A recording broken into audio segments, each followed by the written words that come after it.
Parce que, soyons clairs, un affrontement inévitable entre la France et l'Algérie était dans l'air. Et voilà qu'Amir DZ subit une chute publique. Les services secrets français n'ont pas tardé à dévoiler la vérité, jetant ainsi le masque de celui qui, jusque-là, jouait à l'opposant engagé. Mais c'est sans compter sur ce qu'Amir a lâché sur les plateaux des chaînes françaises, et les événements récents qui risquent de redéfinir pour toujours les rapports entre les deux pays. Ce que l'on assiste aujourd'hui n'est pas qu'une simple manœuvre médiatique sans lendemain, mais bien un tremblement de terre géopolitique. Un séisme qui démantèle les faux-semblants et dévoile les complots soigneusement dissimulés. Pendant des années, ceux qui se prétendaient les champions de la liberté, en réalité, n'étaient que des pantins, manipulés par des forces étrangères visant à fragiliser l'Algérie. L'apparition retentissante d'Amir Bourras, alias Amir Dey, sur les plateaux de télévision français n'a rien de spontané. Cette scène soigneusement montée est un moyen d'exercer une pression directe sur l'Algérie. En offrant une tribune à un homme prêt à proférer des insultes envers les symboles de la République algérienne et à attaquer la vie privée des dirigeants avec une vulgarité inédite, la France franchit une ligne diplomatique qu'elle ne pourra plus effacer. Cet événement marque clairement la fin d'une époque où les faux-semblants dominaient et dévoile l'intention désespérée des réseaux d'influence français qui tentent de retrouver leur emprise sur une Algérie désormais émancipée des chaînes coloniales. L'Algérie nouvelle, forte de ses ambitions croissantes sur la scène internationale, est la raison de cette agitation à Paris. Sous la conduite actuelle de ses dirigeants, le pays a su multiplier ses alliances stratégiques, avec des puissances comme la Chine, la Russie, les États-Unis et l'Italie, réduisant ainsi sa dépendance vis-à-vis de l'ancienne métropole. Les chiffres économiques ne mentent pas. Les parts de marché des entreprises françaises en Algérie plongent, tandis que des décisions souveraines se multiplient. À titre d'exemple, le refus catégorique d'Algérie de permettre à Total d'acquérir les actifs d'Anarco a résonné comme un tremblement de terre dans les cercles financiers français. Le récit digne d'un film d'action hollywoodien, présenté par Amir Dey, concernant son prétendu enlèvement par les services algériens en plein centre de la France, est une pure invention. Une fable grotesque, si ridicule qu'elle en devient difficile à croire, même pour les plus naïfs. Comment imaginer une opération aussi complexe se déroulant sur le sol français sans que les autorités locales n'interviennent, pour ensuite relâcher l'individu après quelques heures seulement? La vérité, quant à elle, est bien moins spectaculaire. Il s'agit d'une mise en scène politique, une manœuvre de manipulation destinée à transformer un simple informateur en martyr médiatique. Les récents aveux et les retournements incessants au sein de ce groupe, avec des accusations furieuses entre Amir DZ et Larb Sitou, montrent clairement que ces soi-disant militants sont avant tout animés par des intérêts financiers dissimulés, bien loin de toute préoccupation patriotique. Cette guerre de clans, qui se déroule à distance et semble être un combat entre des figures opposées, met en lumière la dégradation morale qui les dévore. On a même pu les entendre s'accuser mutuellement de collaborer avec les services secrets français ou marocains, après que les fonds récoltés auprès des citoyens naïfs se sont retrouvés dans une situation chaotique, dévoilant des pratiques plus que douteuses.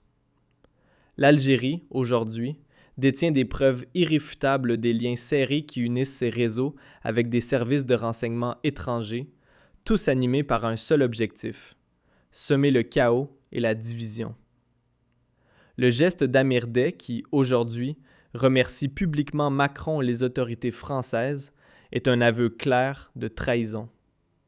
En se positionnant comme un simple agent de l'étranger, il perd toute crédibilité aux yeux d'un peuple algérien qui, malgré les épreuves, reste profondément attaché à sa souveraineté.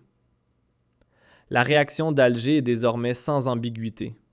Le pays n'acceptera plus aucune ingérence. Les communiqués de l'agence de presse algérienne et les déclarations des responsables en matière de sécurité laissent entendre qu'une riposte sera lancée sur plusieurs fronts. L'Algérie dispose de leviers stratégiques puissants, que ce soit dans le domaine énergétique, sécuritaire ou diplomatique. L'influence algérienne, particulièrement en Afrique et dans le monde arabe, ne cesse de croître, bouleversant les intérêts français qui assistent, impuissants, à l'effondrement de leur ancienne sphère d'influence. Cette confrontation, au fond, n'est que le prix à payer pour l'indépendance totale et le retour de la dignité. La France, visiblement, essaie de mettre la pression sur l'Algérie, surtout après les échecs rencontrés par ses entreprises sur le sol algérien. D'après certains rapports, Paris a tenté de bloquer les activités du transport maritime algérien, une manœuvre habilement identifiée et contrecarrée par Alger. Cette escalade marque un tournant décisif dans les relations entre les deux pays, où la vieille logique coloniale se heurte violemment à la réalité d'une Algérie souveraine, déterminée à rejeter toute forme de diktat.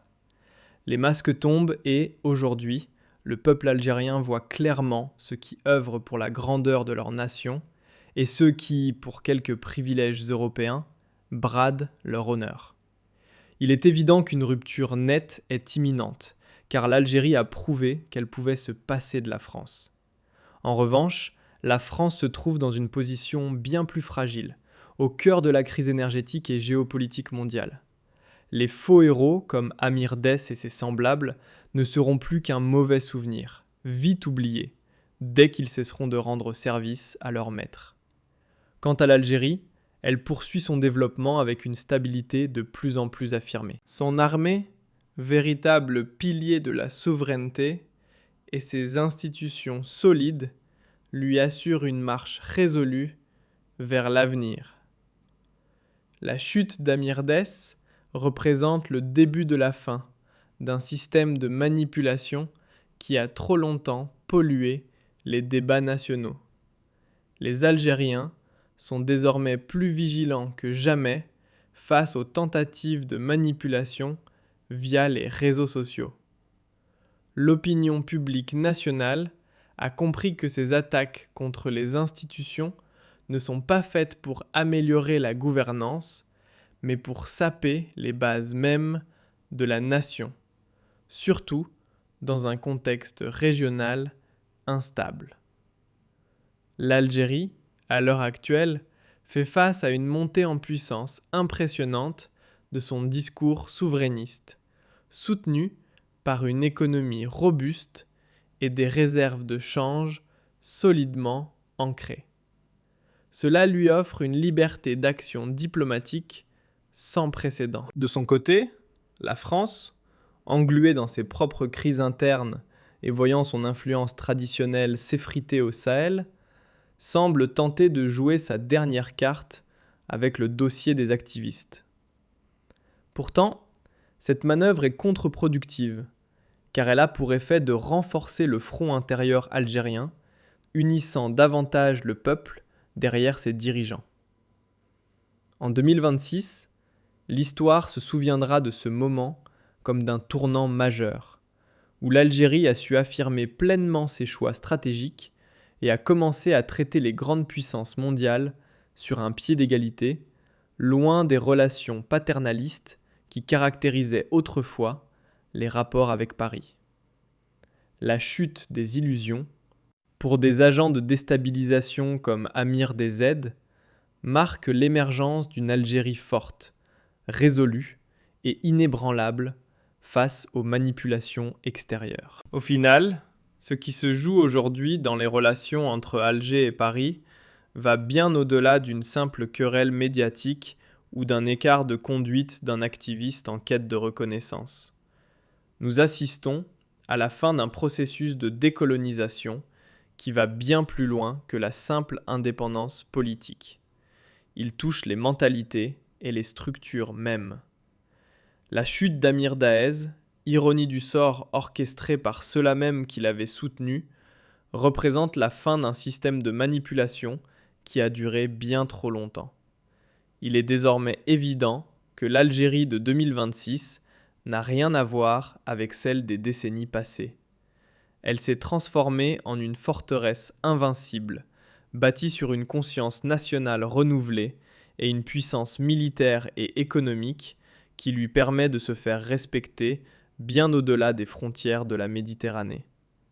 L'effondrement du mythe de l'opposant libre, incarné par Amir, est une victoire idéologique éclatante pour l'État algérien. En se révélant être un simple instrument de propagande au service des intérêts français, Amir a involontairement confirmé les accusations de manipulation extérieure que beaucoup cherchaient à nier.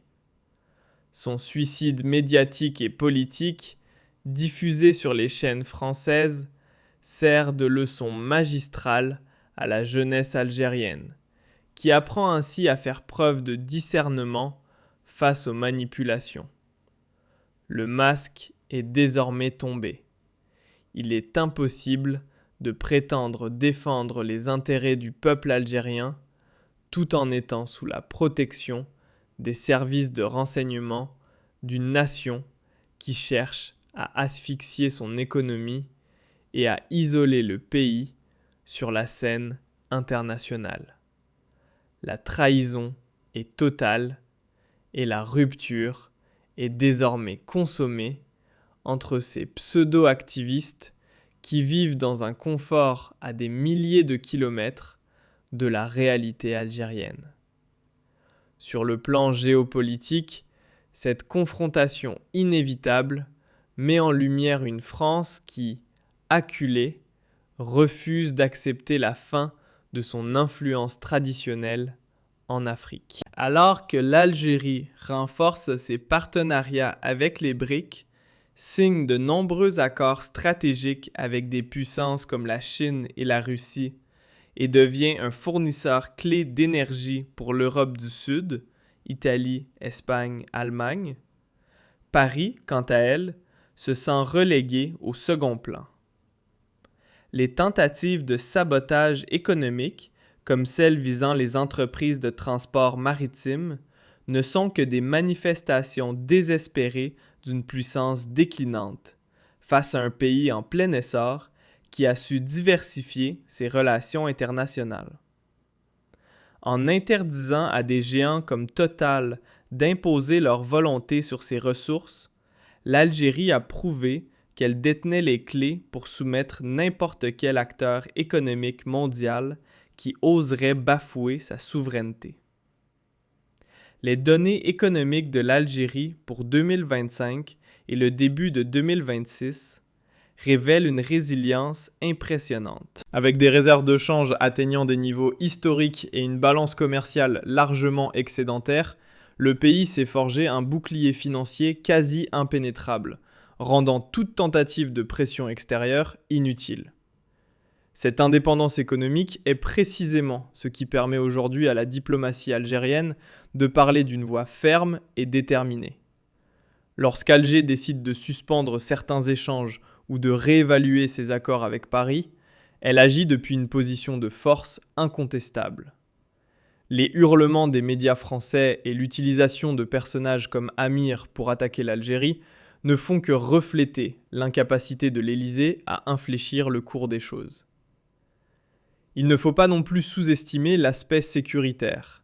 Les services de renseignement algériens ont démontré leur supériorité, démantelant les réseaux de désinformation avant même qu'ils ne prennent effet. La fausse histoire d'enlèvement racontée par Amir, censée nuire à l'image des services algériens, a fini par se retourner contre lui. L'Armée nationale populaire, ANP, et les services de sécurité algériens sont le socle sur lequel repose la stabilité du pays. Dans un Sahel en pleine évolution, où la présence française est de plus en plus remise en question, l'Algérie se positionne comme un bastion incontournable de stabilité. Paris en est parfaitement conscient. Sans le soutien d'Alger, aucune solution pérenne ne peut être envisagée pour la région. C'est donc dans cette dynamique schizophrène que la France attaque l'Algérie par les médias, tout en cherchant, dans l'ombre, à obtenir une coopération sécuritaire. Le déclin moral des soi-disant activistes du web est le reflet d'une lutte d'ego et d'intérêts financiers qui gangrène leur mouvement.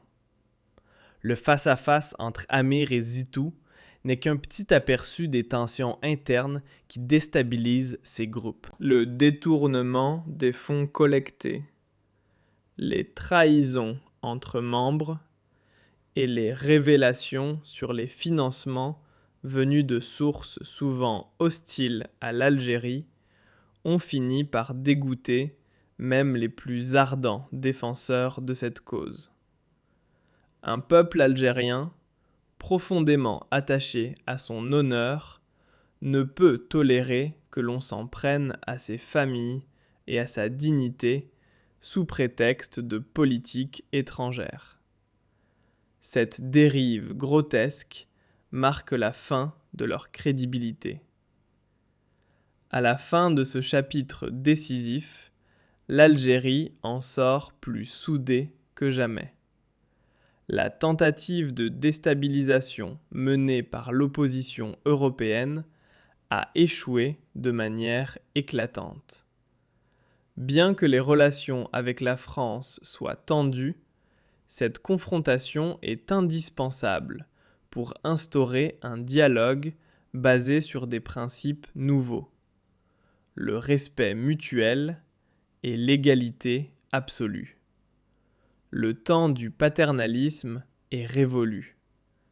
L'Algérie de demain se façonne grâce à ses enfants restés au pays, ses ingénieurs, ses militaires, ses diplomates, et un peuple fier de son identité. Amir et ses semblables ne seront plus que des anecdotes dans les livres d'histoire, des exemples criants de ce que la trahison peut produire de plus misérable. La bannière algérienne, plus fière et plus haute que jamais, continue de flotter, portée par une dynamique de progrès qu'aucune conspiration